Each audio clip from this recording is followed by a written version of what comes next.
Welcome to the Banker Lamp. Please enjoy the video. You're going straight to a private window now. Open Opera GX and choose New Private Window from the menu. This isolates history and cookies for that session. Use the shortcut Control plus Shift plus N on Windows or Command plus Shift plus N on Mac to move faster. Once done, check the window label or mask icon to confirm you're in private mode.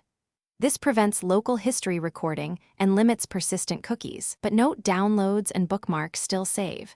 So use private mode for quick, temporary browsing without leaving traces on your device. Inside the private window, make privacy tighter by visiting settings and adjusting cookies and trackers. You should block third-party cookies to reduce cross-site tracking and enable Opera GX's tracker blocker for fewer ads and faster loads. If you need IP masking, turn on the built-in VPN. This adds a layer beyond private mode.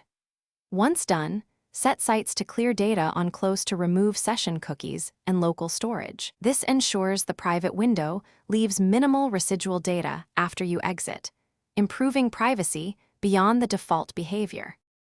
Finish by closing every private window. The session ends and most temporary data is discarded. If you unexpectedly see saved logins or history, check extensions. Some can leak data, so disable suspicious ones from the extensions page or open a new private session without them. If problems persist, clear the browser cache and site data in Settings and restart Opera GX. This resolves leftover artifacts. Make sure to sign out of synced accounts too. Private mode won't stop server-side records tied to logged-in services.